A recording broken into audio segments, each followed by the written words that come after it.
Ladies and gentlemen, good day and welcome to KFin Technology 3Q FY26 earnings call hosted by IIFL Capital Services Limited. As a reminder, all participant lines will be in the listen-only mode and there will be an opportunity for you to ask questions after the presentation concludes. Should you need assistance during the conference call, please signal an operator by pressing star, then 0 on your touch-tone phone. Please note that this conference is being recorded. I now hand the conference over to Mr. Devesh Agarwal from IIFL Capital Services Limited. Thank you and over to you, sir. Thank you, Ikra. Good morning, everyone, and welcome to the 3Q FY26 earnings call of KFin Technologies Limited.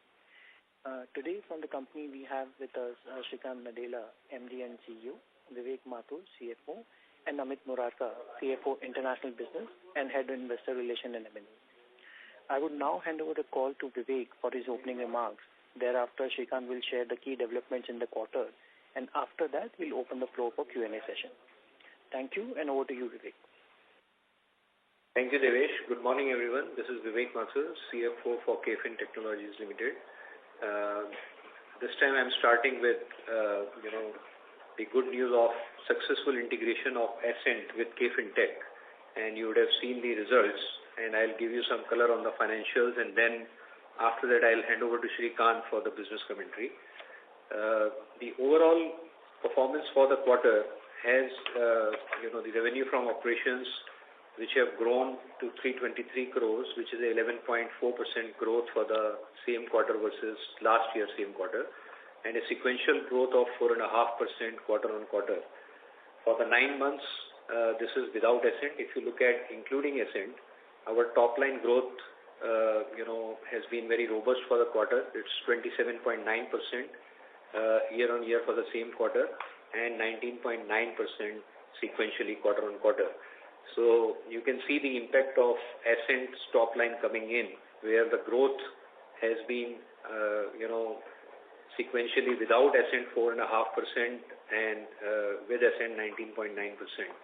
For the 9 months ended December 31st, 2025, the revenue was 906 crores, which is a 12.2% growth year on year without Ascent, and 954 crores including Ascent, which is an 18% growth year on year.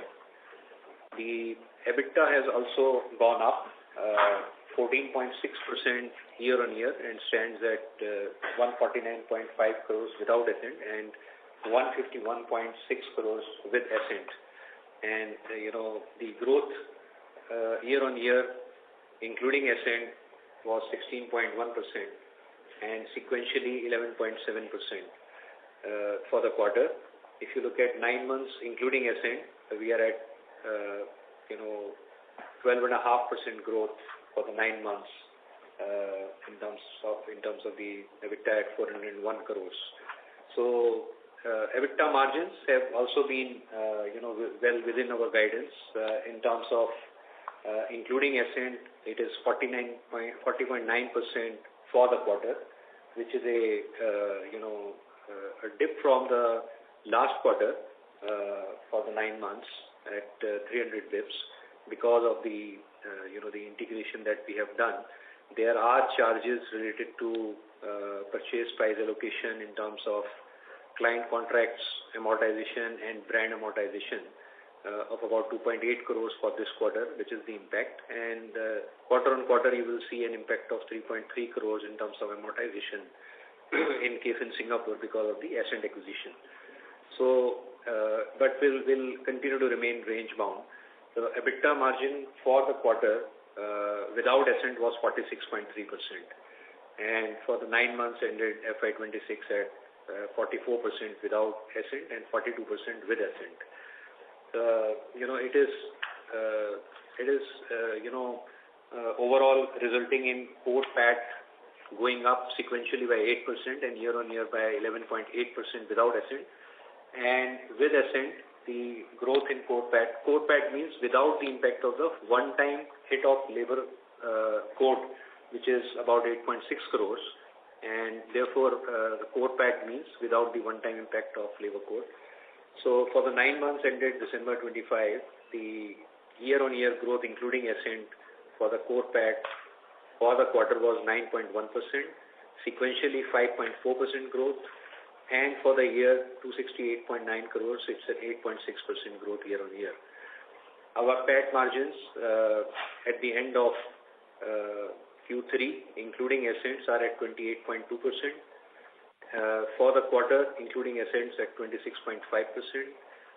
Without Ascents, for the quarter is 31.2%, and for the 9 months, it's 29.9%, which is well within the range that we have been giving the guidance for.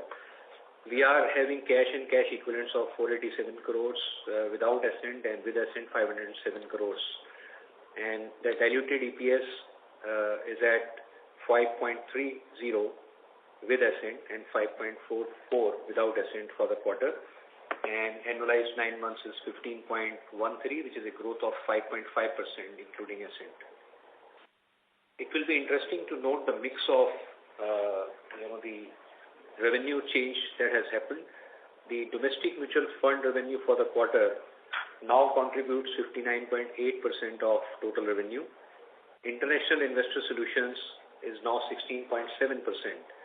So domestic mutual fund used to be in Q3 FY25 about 71%, which has come down to about 60% now because of the acquisition of Ascent. And the international investor solutions, which used to be around 4%, is now in the range of about 16.7% in Q3 FY26. Issuer solutions continues to be in the range of 13%, alternates about 5.5%, NPS and other services around 1% each. And GPS, which is a business which we are winding up, is becoming negligible over a period of time. So our objective has been to move towards diversification, and it's a true reflection of how the future quarters are going to look like. This time we integrated Ascent effective 13th October 2025. So you will see the impact of Ascent on a going forward basis on similar lines. As a result of the change in the ETF for metals, you would have seen that the domestic mutual fund yield has slightly come down by about 2.6%, and that is something which we believe is a phenomena where there is a lot of participation from the investor community in terms of metals, ETF metals, and there is almost a 200 basis point shift in terms of our AUM mix towards passives, and that has come down a little bit on equity and debt respectively. That's more to do with the market commentary that Shrikant will cover, but this is what I wanted to talk about in terms of financial performance, including Ascent and without Ascent, to start with. Over to you, Shrikant, for the business performance and the developments. Thank you so much, Vivek. Very good morning and a warm welcome to one and all. We felt it was a good way to segue into the business performance, unlike typically with the business commentary then following into accounting, given there is an acquisition, there is a consolidation, and then everyone's keen to hear in terms of with and without in terms of the progress and traction of the organization. I wanted to make sure that we level set and baseline the numbers. Now that we are reasonably familiar with the numbers, and of course we'll be happy to take more questions around that. By and large, satisfied with the quarter performance. There are controllables and there are non-controllables. I think as a management and as the board of the organization, over the past X number of years, we've been championing the cause of driving more and more attention to the controllable items beyond the vagaries of the market in order to de-risk the organization from over-concentration, in order to de-risk our investors in terms of predictability or lack of it, given the uncertainties both on macros as well as micros in terms of the financials. I guess a headline statement is the fact that the mutual funds domestically for us today contribute to about 60%. Now that includes 6% of revenue which is non-related to market, which is basically the value-added solutions and technology-driven outcomes we deliver to various clientele. If we take that aside, pure market-driven revenue now is down well below 55%, and it is our intent and the stated commitment that we want, as we grow other businesses much faster, would be able to reduce over-reliance on one asset class and one geography under 50% into the next couple of years. That said, our continued focus to win mandates in mutual funds and deliver exceedingly strong values for our clients to grow faster continues to be steadfast. If I were to draw some metrics to your attention, we won 2 out of the 2 new launches that have happened in the mutual funds in terms of mandates. We won prestigious mandate of Nuvama and Monarch, and of course, as we move forward, the entities will become operational, and I'm sure we'll be able to continue to add a lot of value to our clients. The overall market share of AAUM for KFin Tech continues to rise from about 30% in 2020 to now 32.7%. So there's market share gains, even if there is a marginal dip in the equity side of it. And I'm sure everyone's respectful of the fact that that is the predisposition of the clients rather than KFin Tech in terms of where they see more focus, more traction, and more growth to come. There were times when we had a lot more equity exposure. Now, over the past couple of months also, there's been strong traction on ETFs, especially driven by the gold and silver, and that has given a marginal decline in the yield and correspondingly the share of equity into the overall AAUM. Outside of that, in terms of the overall win rate, it's about 60%. We won 23 out of the last 38 mutual fund houses that have launched in our in our country. The market share in SIP continues to be strong, a little over 37%, which I always believe will be the critical determinant factor in terms of where I expect the overall market share to move towards to, as this is the sticky retail book, and it tends to propel the overall AUM into that direction over a period of time.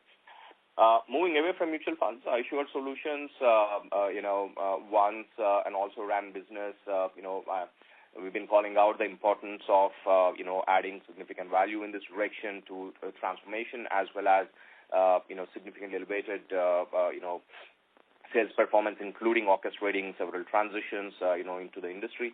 Happy to inform you that our current market share in terms of, and of course this is as measured by the market cap of the companies we manage on the Nifty 500, now is about 50%. It's about 51.4% to be precise.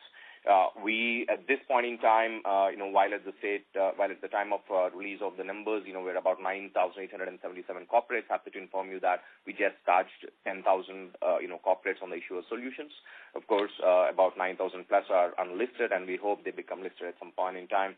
But the buoyancy in the IPO market into the previous 3 quarters definitely has helped, despite the fact that the retail participation in the market had been tepid. Many retail investors did move out of the secondary market, which obviously will have a bearing on our financials. But in spite and despite of that, we clocked a very strong 22% plus year-on-year growth in the Issuer Solutions.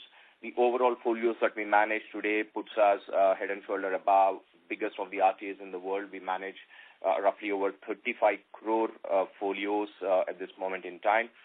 This is just India, and as the acquisition of Ascent and as we drive forward international expansion, I'm very confident that we will be in the top 3 into the next 5 years in terms of the total quantum of investors, volume of transactions as we handle, and I'm pretty sure the revenues would follow soon after that.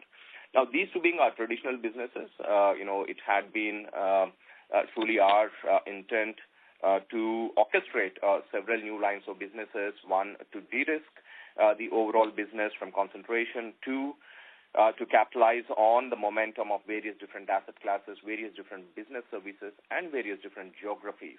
All 3 of them, all 3 vectors, if I may, with an intent to, drive faster growth and, continue to create moats, all with the singular intent to become the first large global fund administrator based out of India.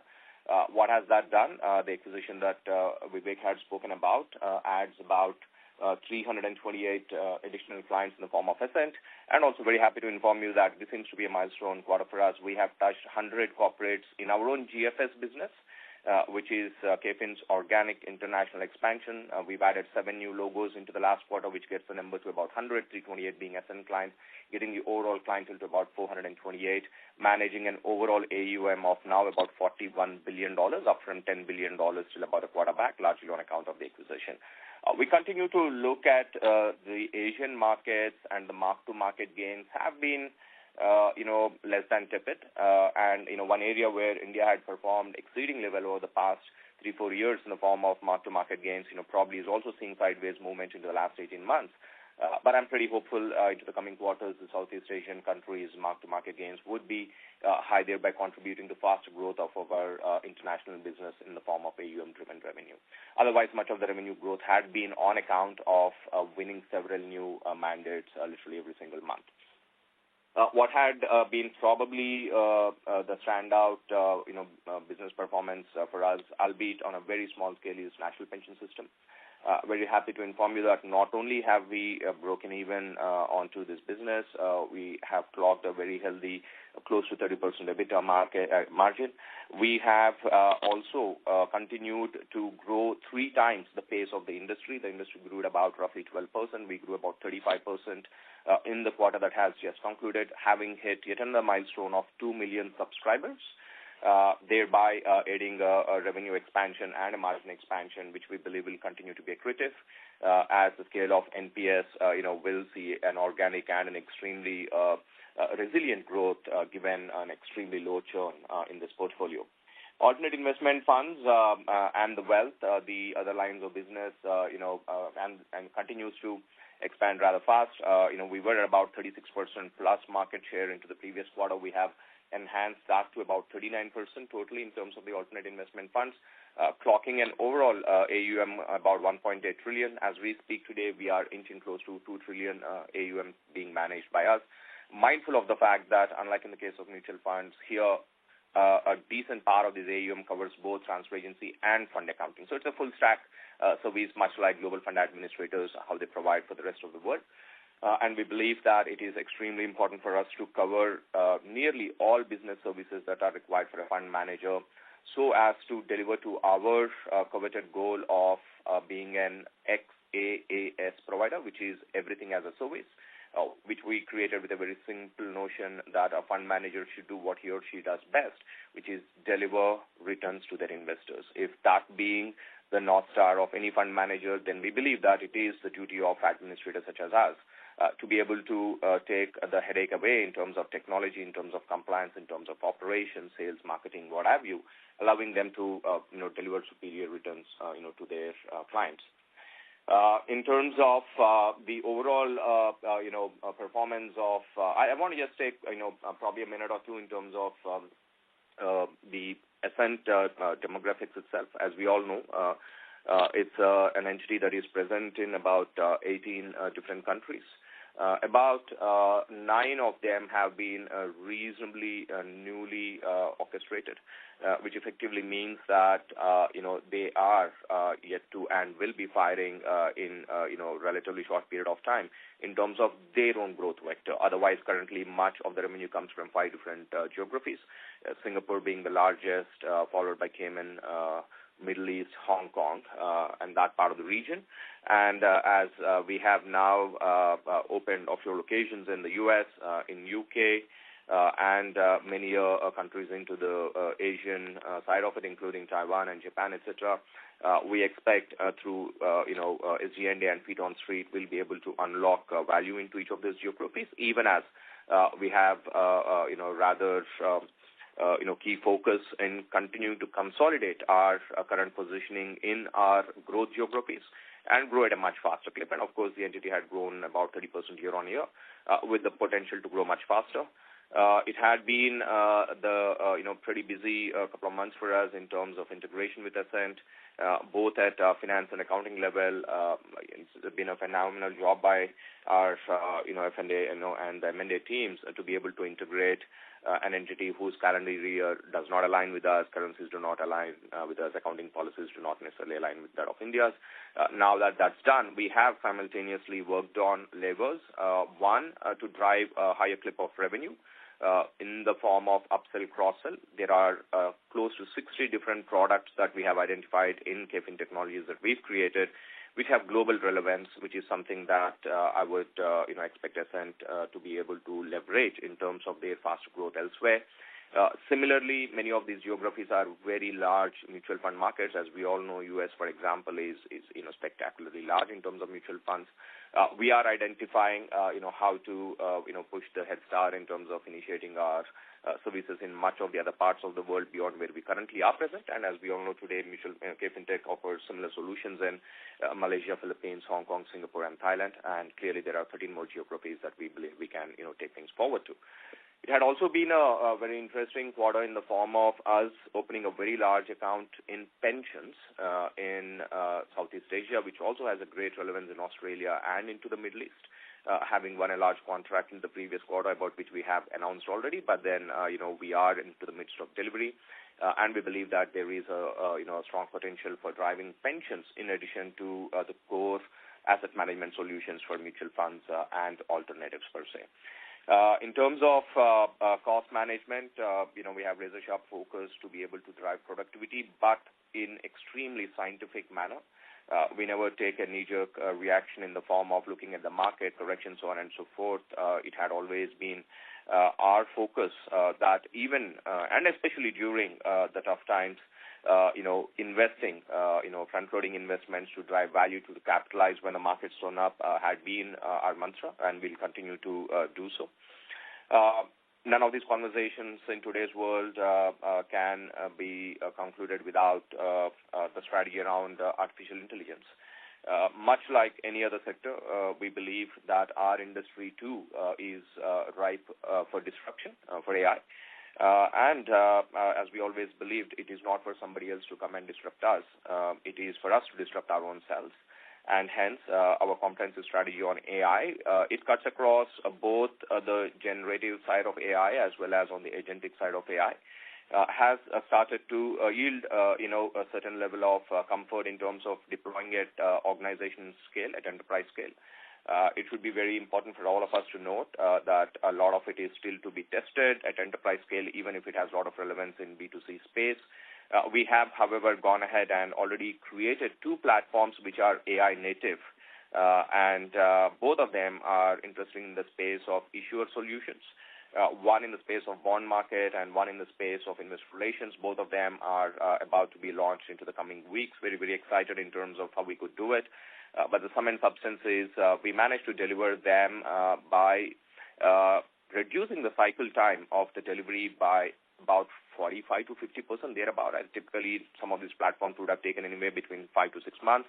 We managed to deliver them in about 3 months. The Gen AI part of it is already live in some of our hyperscale analytics platforms that we have given to the industry as well as to many of our clients. And we believe that we continue to deliver many such solutions, for our corporates. The big thing, of course, is the replatforming of our core MF itself, as we all know, which has been, built over the past 3.5 decades, is going into, sharp, pace.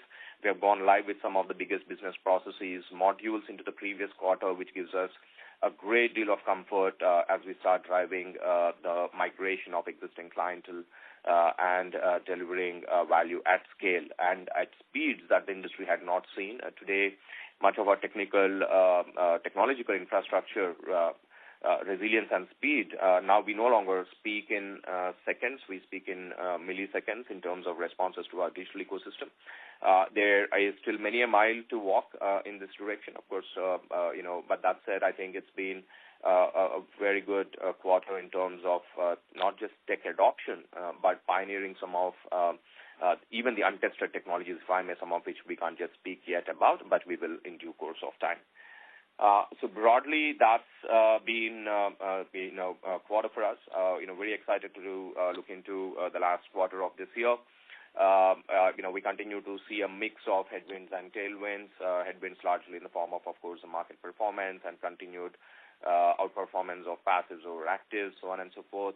But the controllable parts of it, which is effectively new growth geographies, new growth business processes, new growth asset mixes, we believe will continue to provide a huge hedge, including hopefully some amount of currency hedge as well.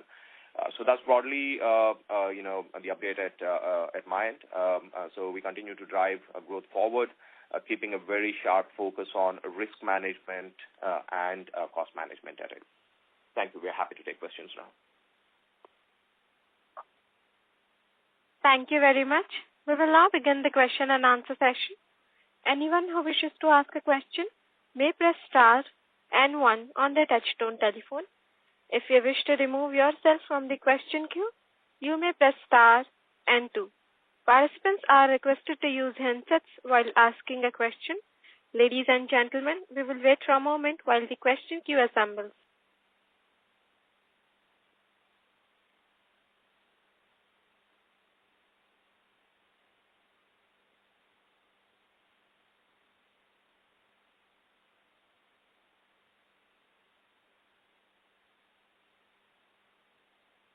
The first question is from the line of Karthik Chellappa from Indus Capital Advisors.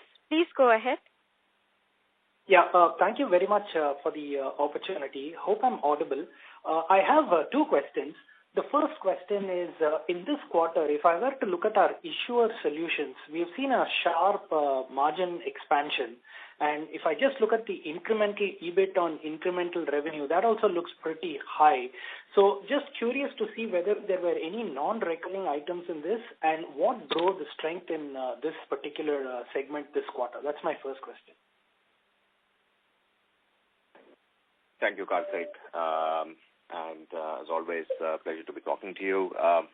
There is no one-time item and extraordinary item. In fact, we are ruining the opportunity of not having such events. Some of those were to have fructified in terms of mergers, demergers, and rights issues, etc. It had been a reasonably quiet 9 months in corporate India, so hopefully we'll have better quarters ahead of us where we get one time.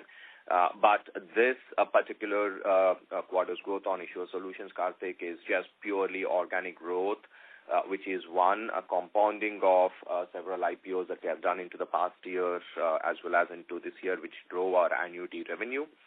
And Q3, traditionally, as you know, is always a bigger quarter into the issuer solutions in the form of corporate actions, Q2 and Q3 more pronouncedly, into the December quarter. So, in fact, we can already see, reduction of corporate activity into this quarter in the issuer solutions. So that's broadly it. I think even in terms of the portfolio fee is a combination of 2 factors.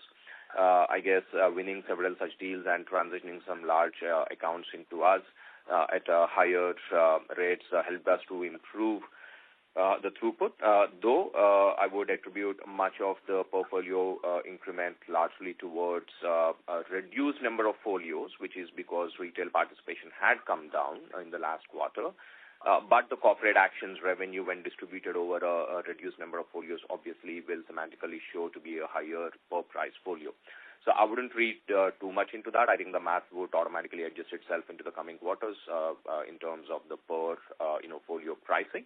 But yes, I think this is just literally a combination of fabulous number of growth amount of growth in terms of number of new number of companies added into this business, and the corporate actions that I've taken on a smaller retail on a retail investor base. Okay, excellent. My next question is, if I were to look at our standalone on the employee expenses side, at least for the last 2 to 3 quarters, that has actually been rising in single digits. While that has given us a very good operating leverage at a standalone margin level, I'm just curious to see how sustainable this is. And to relate that to your point on how you're looking for AI, an opportunity to disrupt yourself rather than somebody else disrupting you, and investing a lot more in productivity enhancing measures, whether the employee expenses rising in single digits for the standalone business alone is something we can sustain, or do you think that should normalize as we actually gain in scale? Thanks, Karthik. No, so we continue to, look at the payroll cost. What we have done over a period of time is drove, what used to be a significantly bottom of the pyramid kind of made it into more like a rectangle, and then possibly it will go further up. It is counterintuitive. Everybody expects services industry to be like a traditional pyramid with a lot of individuals in terms of, carrying out activities at an operations level. But a shift to a high-tech business almost always calls for, senior and, technically well-equipped individuals who will drive a lot of automation to reduce laborious manual activity. Part of this is, it is actually not a reduction of cost as much as, improvement of services, which we accomplish through, removing the manual error element.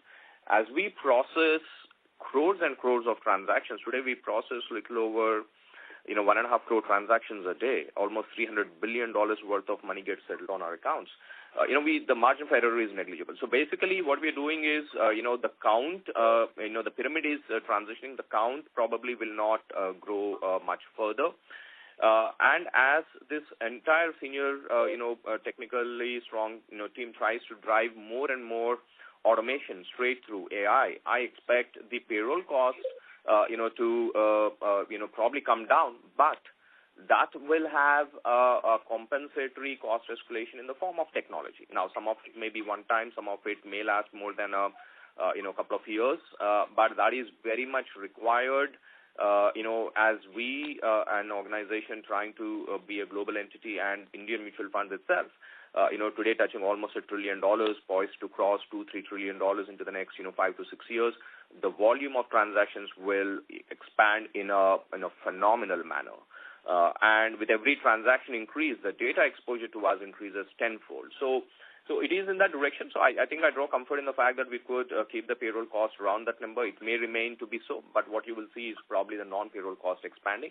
But we will endeavor to keep, our margin ranges around 40 to 45%, despite the cycles. Excellent. Thank you very much for the detailed response. That's all from my side. Wish the management team all the very best for the coming quarters. Thank you. The next question is from the line of Shrenik Mehta from Indo-Alps Wealth. Please go ahead. I wanted to ask you some question about the Ascent acquisition and how you're seeing this to become EPS accretive over a period of time. Currently, we obviously see that the EBITDA is slightly lower compared to the Indian operations. How do you see this evolving? When do you see this becoming EPS accretive?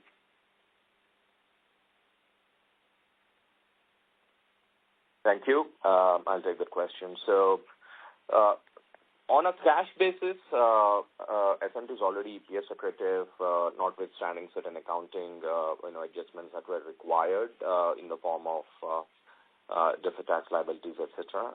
But by and large, it is, however, a fair observation that the margin of Ascent is well below that of KFin business, and rightfully so. KFin been in existence for nearly 40 years, and Ascent is 5-6 years into it. And much like extremely fast-growing businesses, you would see the initial spring of growth largely coming, in the form of negative margins.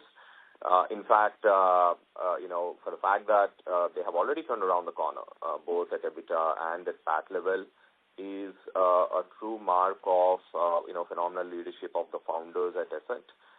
In terms of, not just expanding globally into 18 different countries, supporting some of the most complex fund structures, into private equity, into hedge funds, into digital funds, so on and so forth. They have also managed to keep the cost, very, very firmly, in the inertia to ensure that the margins, do improve. And of course, it is only through the continued expansion of margins through one, scale expansion, and two, cost optimization, will there be a significant fructification in terms of the monetization of the overall asset for both the entities as well. So I expect, every quarter, there may be quarters which may be adversarial in terms of the market movements. But by and large, as you may have seen in every other business we have done so far, whether it is alternate investment funds, whether it is international, whether it is national pension system, KFin Tech too had seen the first, 2 to 3 to 4 years, steadily improving, its margins, including the acquisitions that we have made, which were negative at the time of acquisition. But slowly, gravitating towards our organizational EBITDA margins and now contributing pretty much, to strong growth. So whilst you do not see, SN numbers kind of meeting KFin Tech's into immediate future, but it is definitely a 3-year plan that we believe we can get that far. And in fact, at that point in time, we expect SN's margins to be even higher than that of KFin Tech's margins, in the context of faster global growth, higher yield that we derive, and higher productivity, given a fairly standardized, fund administration that exists globally as compared to that of India. India continues to be extremely bespoke, and that's the reason why the AIF growth in India, comes with probably slightly lower margins as against similar growth in the international markets. I hope I answered your question. Great. Just another question in the same line. Are there any thoughts about establishing some kind of a GCC kind of an operation, given that you will have far more expansion globally at a faster pace in the medium to long term? We will be. In fact, work is already on. It's a great question. We have secured license from GIFT City, and created a subsidiary in that direction. Our intention is to consolidate over time the delivery of all international business into that entity in Gujarat, and in addition to talent expansion that's happening and a phenomenal number of opportunities that are coming up in GIFT City. As we all know, we are probably the only entity in GIFT City who basically is able to administer fund solutions for mutual funds, retail funds, international funds, India domestic AIFs, and also issuer solutions. We have taken the first 2 companies that have gone public in GIFT City, as the registrar and transfer agent. Being located in GIFT City, has imminent advantages over and above the opportunity there. Some of it is around tax credits. There is a 20-year tax credit that we will get. But it's still early days. But short answer to your question is yes, we are thinking, we are invested in creating a large GCC, especially for the international operations. In the operations, I guess our strategy had been different, as we have explained several times over, which is to move away from Tier 1 city into the Tier 2, Tier 3 cities. Part of that is cost, part of that is retention of talent. But above all, we are seeing, fabulous amount of talent available in Tier 2, Tier 3 cities. And we believe that it is also our social responsibilities to move to as many of those cities as possible within India to be able to provide employment and do our own a little bit. For example, today our presence in Bhubaneswar, is expanding towards 500 odd individuals. Vijayawada, has about 300 people. Gujarat is expanding, and we are looking at more Tier 2, Tier 3 cities to be able to drive, some of the risk away, concentration risk that exists in large Tier 1 cities like Hyderabad, Mumbai, Bangalore, so on and so forth. So yeah, GCC is for international. India's domestic strategy is largely a hyper-scale, hyper-local, moving to a lot of cities rather than being present in one large city. All right. Thank you so much.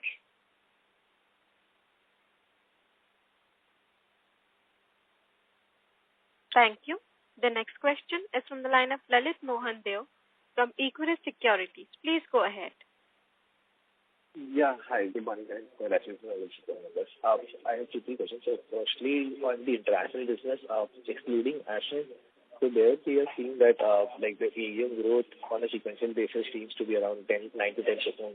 Whereas if we just look at the revenue, so that seems to be broadly flat on a sequential basis. So just wanted to understand how the revenues in the international business will pick up in that segment, excluding the asset business.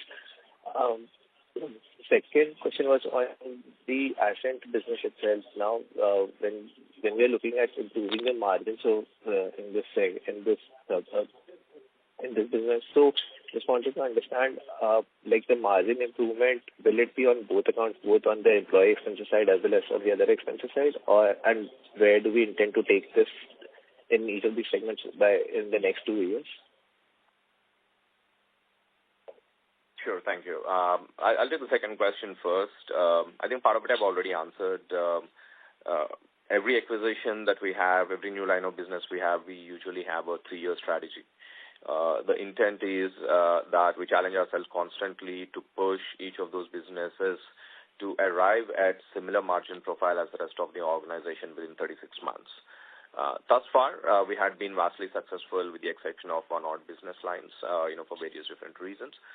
But by and large, we see a very good line of visibility in terms of Ascent, getting that far within that time frame, into the 36-month time frame.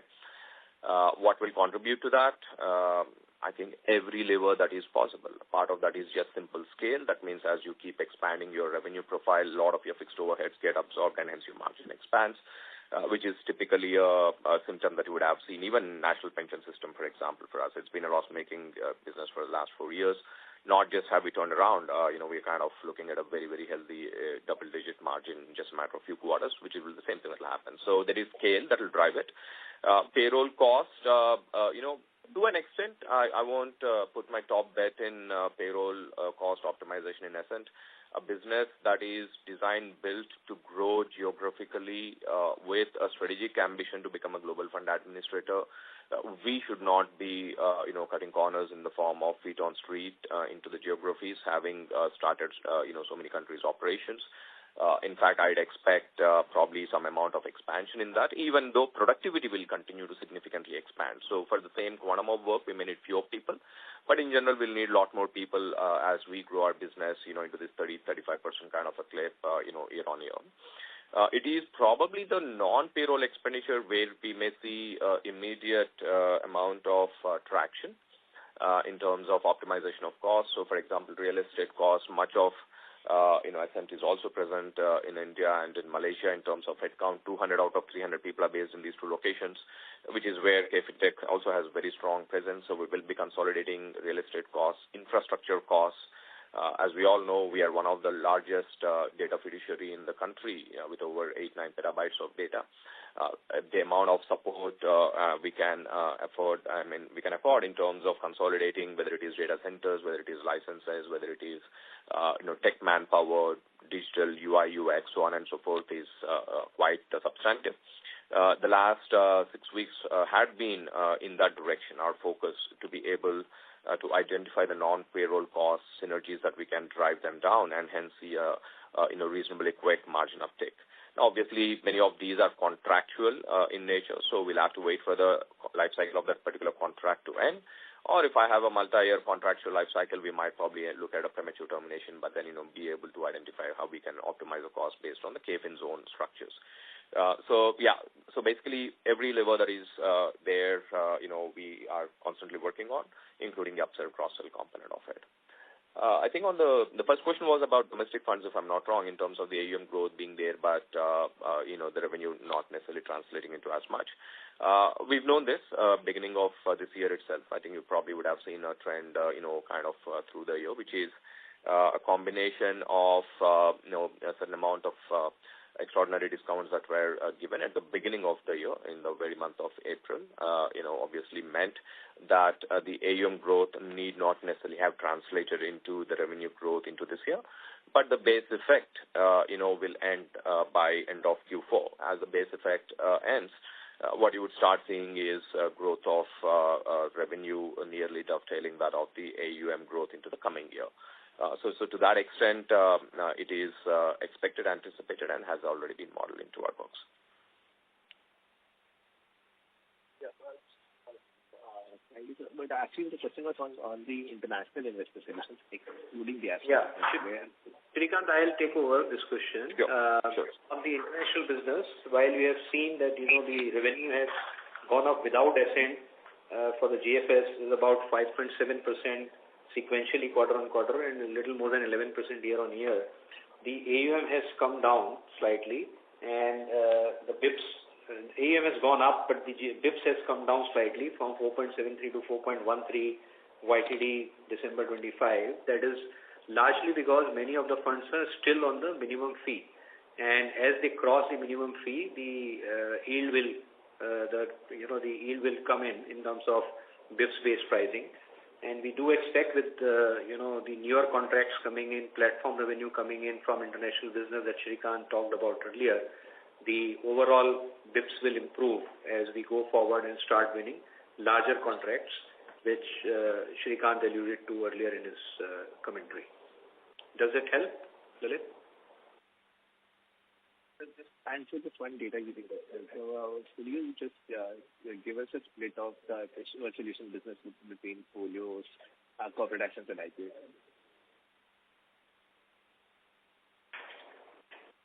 Sorry, didn't get you.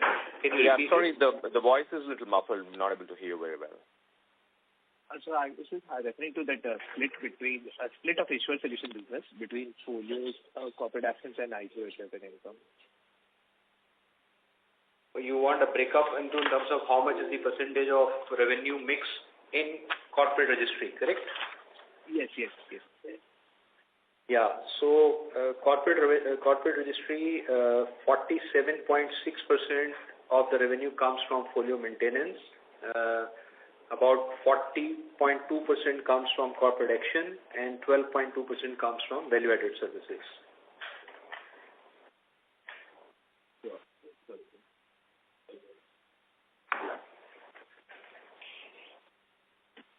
Thank you. The next question is from the line of Mohit Mangal from Centrum Capital Limited. Please go ahead. Yeah. Thanks for the opportunity and congratulations on a strong set of numbers. My first question is towards the yield. So you said that, the yield contracted a lot in this quarter owing to a shift in the mix towards the ETFs. So going forward, if this trend kind of continues, right, so maybe for the next 3 to 4 quarters, then how do you think we should look at the yield contraction versus the AUM growth? That's my first question. Second question is towards the issuer solution. So I wanted to know, considering a medium term of, say, 2 to 3 years, now that we already have about 168 odd million folios, how do you think the growth would kind of span out in this segment? Yeah, that's it. I want to just clarify the point about the yield correction. It is marginal. It is not substantive. I commented about the yield correction at the beginning of the year, right, when 8 of large contracts, went into renegotiation phase. This quarter reduction is extremely marginal, and that is on account of asset mix shift more towards gold, silver ETFs. And hence I'd expect the yield to stabilize to where it is now and probably even go up, should this frenzy of, the metals, ETFs, like everything else, there is seasonality and cyclicality. I expect good sense would prevail, and over a period of time the equities, would come back to favor. So there is no significant yield correction. I just wanted to correct that, particular math on that. My apologies. The second question was on what again? Issuer solution. So basically, we have about 168 million folios. So just wanted to know for the next 2 to 3 years, how do you see this panning out here? No, it should see. If you see, the folio expansion is a component of, number of demat holders, now which we all know is continuing to expand over 25% thereabouts. And a vast majority of Indians still do not have a demat account. And I expect, that will continue to, grow as the overall financialization as a team expands in India and the movement from savings into investments as a philosophical trend changes. That is one. So which is more demat accounts hopefully will translate into more participation in the secondary markets and hence more folios.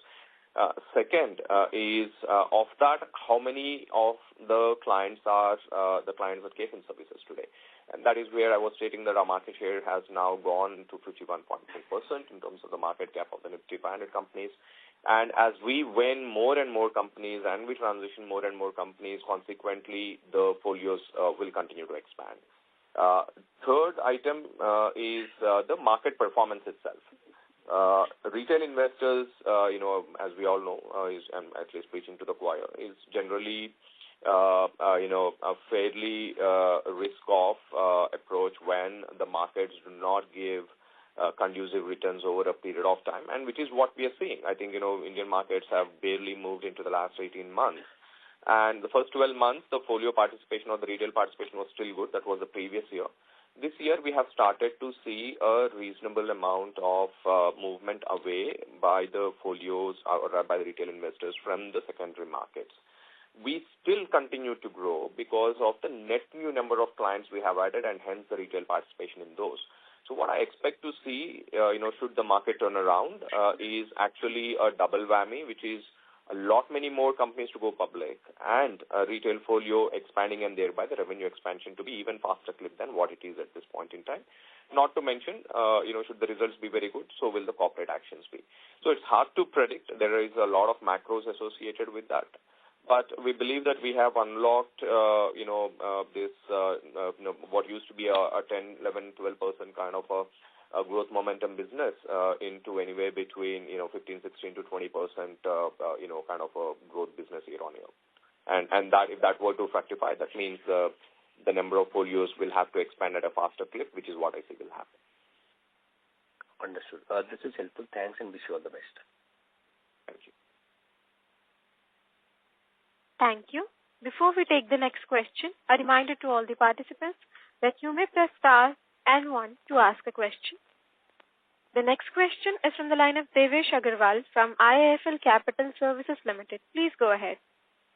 Hello. Yeah. Shravya, my first question would be on the AI emergence. Although you did touch upon it, but you mentioned that it's more of basically a opportunity rather than a risk. But what I wanted to understand, what I always thought that one of the entry barrier for any third RTA to come in is the vast amount of data that you need to process and obviously the initial cost which would lead to losses. But with AI coming in, does it becomes commercial sense for a third RTA to emerge, even if they have to do this activity for a new mutual fund or a digital-only mutual funds? Hi, Devesh. Great question, and something that's I'm often asked about, and something that we ask ourselves often enough as well in terms of, as a part of our risk management, we have to consider the potential impact of a third entrant. We should never be arrogant to think that, there won't be a third or a fourth or a fifth entrant. I do believe a possibility always exists. But world over, if you see the phenomenon, inevitably, it'll end up with, 2 or 3, consolidation.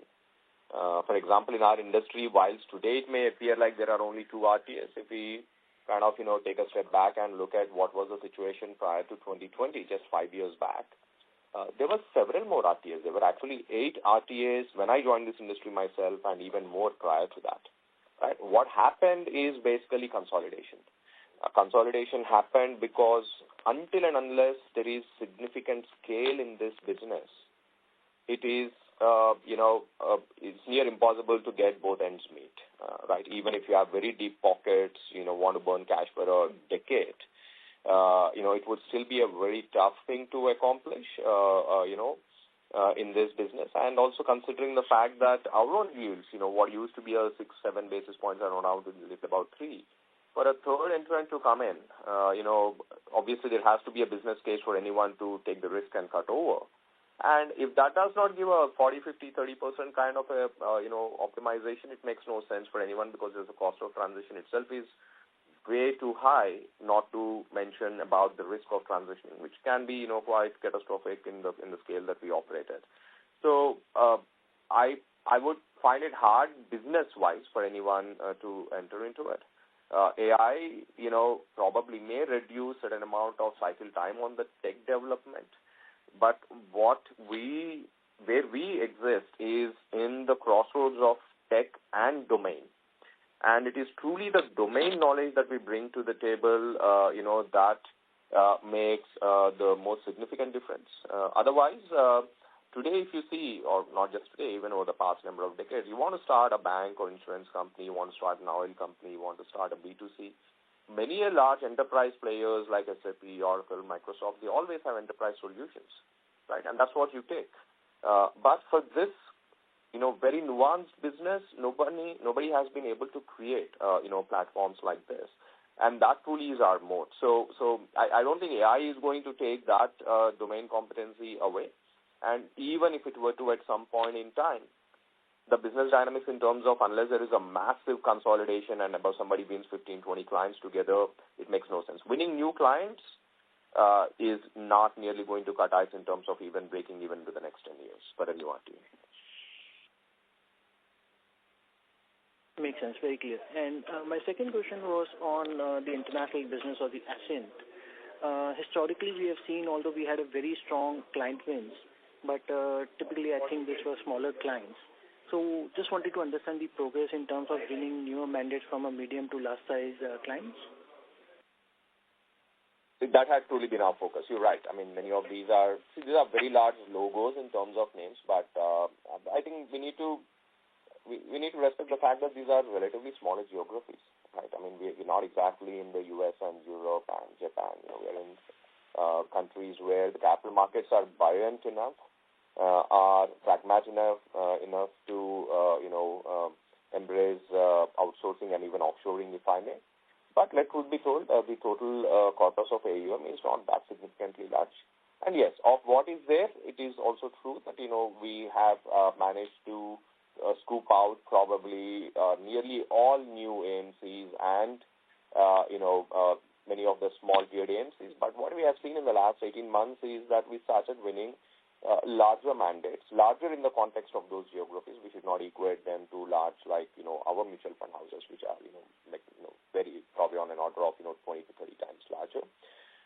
But for example, we won one of the largest trustees-based deal last year. Aman Rai Investment Managers, you might be aware, we have already explained. We have won a large pensions platform solution forward in one of the East Asian countries, which is also a material contract in the context of international business. And these businesses, typically, as I always call out, there is a maturity cycle. When you go into a new country, where you are not known, and it is a B2B in a highly regulated space, the acceptance of a third party from the standpoint of not just commercials is an easy win, right? We can easily demonstrate that we're able to show a significant amount of money. But despite that, the conversion takes a little tricky, because of the risk in terms of transitions. The same risk that I'm calling out as to how complex it will be to migrate from one to the other, the same risk exists when we have to win a mandate as well. And the first 3, 4, 5 years is largely about, delivering exceedingly strong value to the limited number of clients we would have won. Most of them could be small ones. But it truly takes that amount of time for the large fund managers to stand up, take notice that, yes, there is a lot of value that we can unlock. We have already seen not once or twice or thrice, but with 100 different clients. And now is the time to move. And that is the conversation we are having with the medium and large tiered AMCs. And of course, the conversion, the sales life cycle is slightly longer, but this is a business that is not meant for quarter to quarter. As you know, this is organizations been there for 40 years. We're building the organization for the next 20, 30, 40 years. And the conversions will happen in terms of medium to large AMCs, where we have already seen the glimpse of it in the form of winning 2 large contracts in the last year alone, even as many are under a negotiation phase at this moment. Yeah. And lastly, if I see... Yeah, sorry. Yeah, just to add to Shrikant's point, Devesh, this is Amit here. Look, I mean, Ascent, when we say that they won 47 funds, this quarter, so that doesn't mean that, that the fund activity has, the lower down for this quarter for them and also. I mean, overall, it's like, more than 100 funds they have won during the quarter. But when we say 47 funds, it means that, these are the number of funds which have gone live. Which means that, these funds have become active in terms of the launch and all, and hence, I mean, that these are the funds which you can see, I mean, in terms of the revenue recognition and also as November, December, typically, I mean, from the fund launch perspective is a little less active quarter, given that, this period, I mean, people are more engaged in the New Year's activity and all.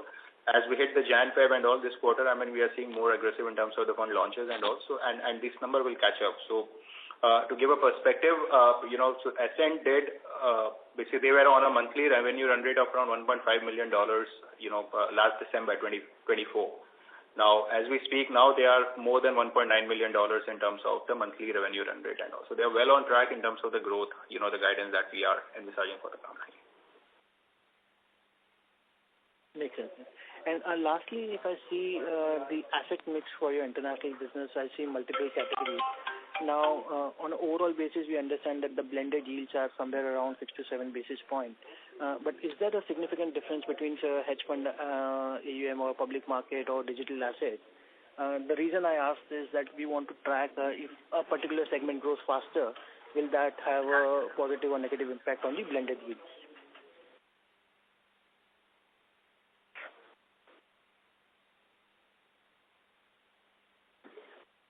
So see, I mean, from the blended yield perspective, so the asset class wise, as far as the AIF business or the private mandate business is concerned, I mean, it doesn't make a big difference in terms of whether it's a hedge fund or a private equity or let's say digital assets and also the yield structures are more or less the same. But as we move into the public market funds and all, definitely, I mean, compared to the private market here, the expense ratios are also a little lower compared to what we see in the private market funds. So hence, the yield structures would also be a little more different. But it also depends upon the size and the scale of the AMC as well that decides the yield. But yes, I mean, given that Ascent is largely into the private mandate side, and today, if you see the portfolio of the international business is more tilted towards the private the mandate side and all. I mean, the yield structures would materially not be different. When we talk about different class of assets, whether it is the hedge funds or the private equity or let's say the digital assets. Understood. Perfect. Thank you so much and all the best.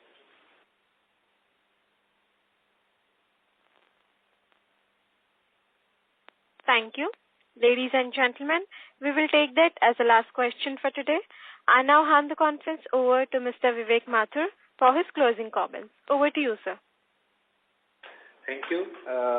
It has been a great quarter with the integration of Ascent, and as we have seen that including Ascent, our year-on-year growth on revenue from operations is well within the range of guidance that we give of 15 to 20%, and the EBITDA margins are in the range of 40 to 45%. We believe that we will continue to maintain that guidance going forward as well. Thank you very much for joining the call today. Thank you. On behalf of IIFL Capital Services Limited, that concludes this conference. Thank you all for joining us today, and you may now disconnect your lines. If you found this video helpful, please like, share and subscribe to Concall India for latest upcoming Concall.